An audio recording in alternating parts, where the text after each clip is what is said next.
Hey everyone, welcome to Making It on Monday. It's your weekly workshop for mums and dads in the making. And today I am super excited because I'm going to be talking to you all about what yin is and what yang is and what the heck you can do about it.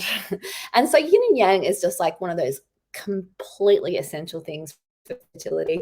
And most of us have probably heard of the concepts of yin and yang, but you're not really sure about how it applies to you and also kind of how it applies to fertility and if it's a big deal. So basically, you think of a plant, and you're trying to grow a plant. I think this is a great analogy. Anyone trying to conceive, and you want to make sure that there's like lots of really good nutrients in the soil, and you want to make sure it's regularly watered, right? We're talking about yin. And that same plant, we want to make sure it's not too dark and it's not like in some sort of corner or it's not going to grow very well. Yeah. We're talking about yang.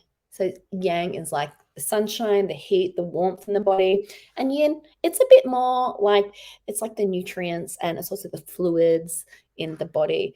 So we're going to talk all about that. And I think you're going to find some great tips in terms of how you can help balance your yin and yang, and how you can kind of assess yourself as well as like, what you can do about it if it's a little bit out of balance.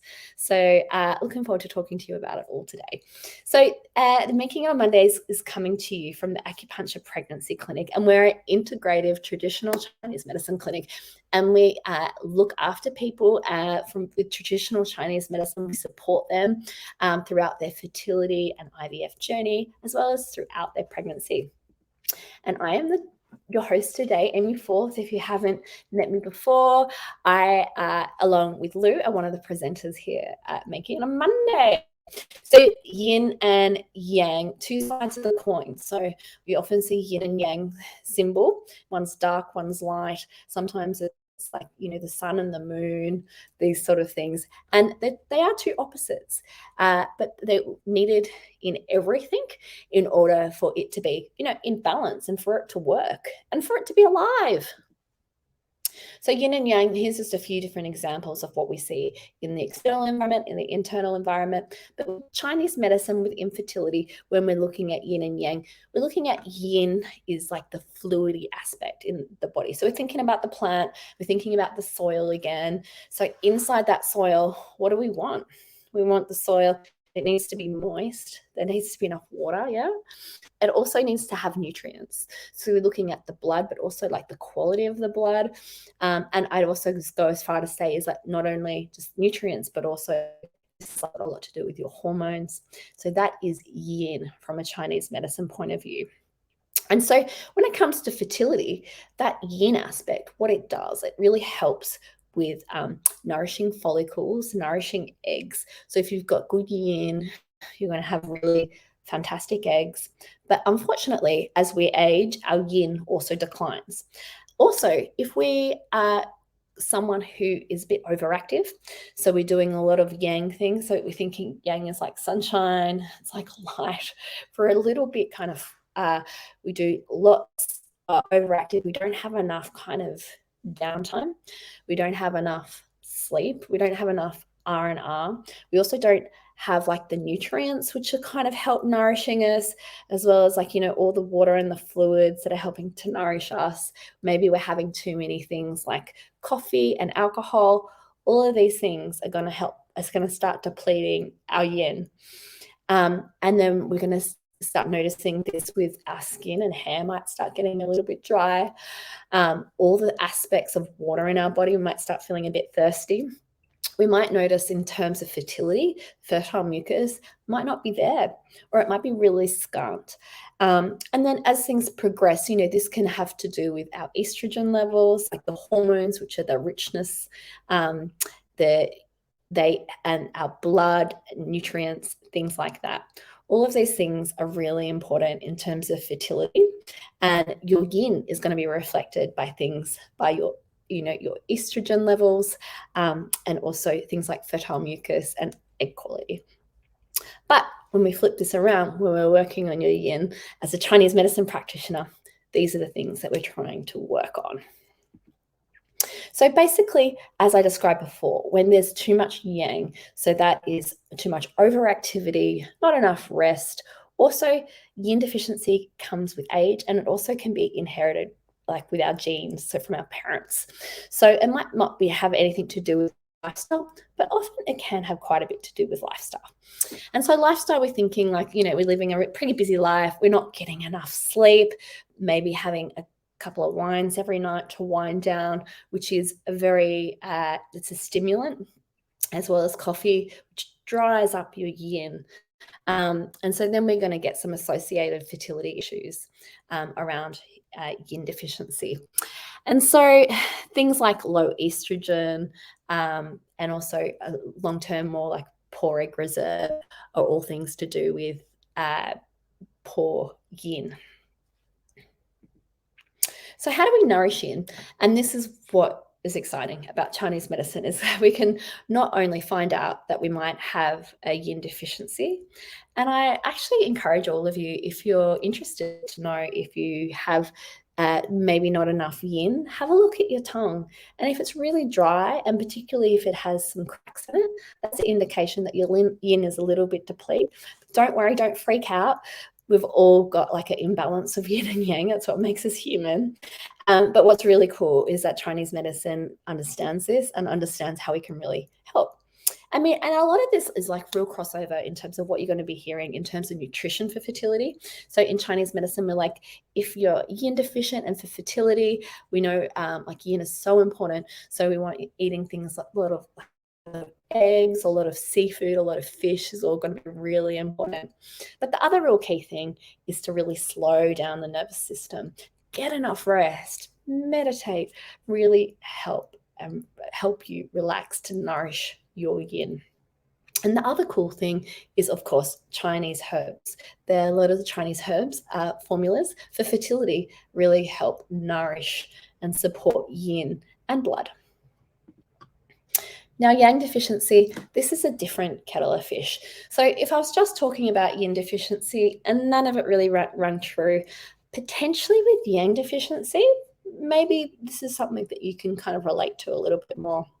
So yin is when there's not enough kind of fluids and nourishment in the body, and we end up being kind of dry, and we can also end up kind of overheating in some cases. But yang deficiency, we're talking more about that sunshine, that warming aspect of the body being a little bit low.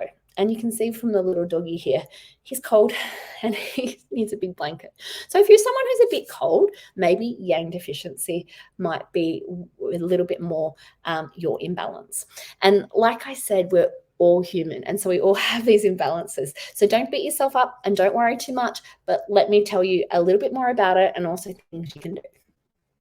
So yang deficiency can come when there's actually like too much yin. So it can be like there's many fluids, too much coldness. It's almost like that plant has been, put in the shade, like the body isn't getting enough warmth from either the external environment or from the food that you're eating, or it's constitutional, like yin deficiency. You've just kind of you've always been a bit of a cooler person, really cool and groovy. So in nature, yang is things like the sun, it's fire, it's warming, it's energetic. And in the body, it's the energy that helps move things. It's the warmth. And then how this is really important with fertility is with yang, it's really important for all the cells in the body to have enough energy. So things like the mitochondria has got to do with the yang, but also really important in terms of like luteal phase. So progesterone is a very heating hormone. So sometimes we'll see people who have a bit of a yang deficiency, they're more likely to have like a lower baseline body temperature, a lower BBT, and potentially their progesterone levels, and also can have more of a sluggish thyroid. So that's where it kind of can show up in blood tests and things like that when we're looking at fertility. So it's really important that the body stays warm. And of course, the progesterone actually heats your body up by about 0.3 to 0.5 of a degree in that luteal phase. And that's essential in order for you to conceive and for that little embryo to implant in that luteal phase after ovulation. So yang deficiency, how can it happen, right? You're like, how did I get here? And so many of us were actually just born a little bit chilly, born a little bit cold. Maybe you live in a really cold climate.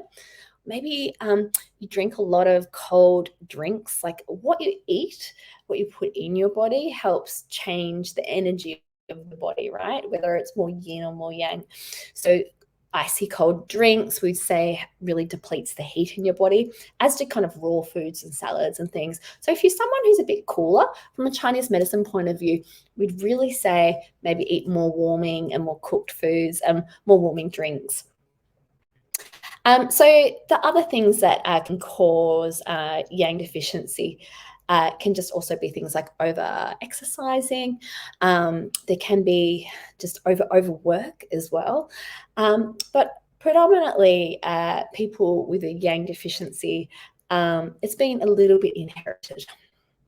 And I spoke about earlier about how this can really affect your fertility. So you might notice things like you've got a low base body temperature if you do charting, and if you after you ovulate, you might the base body temperature might be a little bit low. It also might be reflected in things like your thyroid or progesterone levels. And because there's not enough kind of heating and warming aspect in the body, sometimes it can mean that there's a little bit of stagnation, and in particular, things like blood stagnation. So there might be things like conditions like endometriosis can sometimes be due, from a Chinese medicine point of view, have an underlying pattern of yang deficiency. So what do you do to nourish yang? You really want to warm yourself up. So from a Chinese medicine point of view, we are always telling people to keep their feet and their abdomen warm if they are trying to conceive, and particularly if they're yang deficient. So your feet, all those nerves, they kind of go right up to the uterus. And so whatever happens, and all the meridians, so whatever happens on your feet is going to then be reflected in the uterus and vice versa. So keeping super warm socks we've got here, making sure your feet are kept really warm.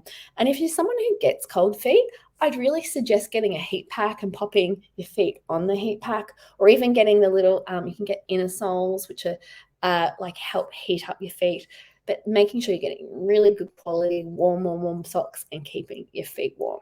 So that'd be my tip number one.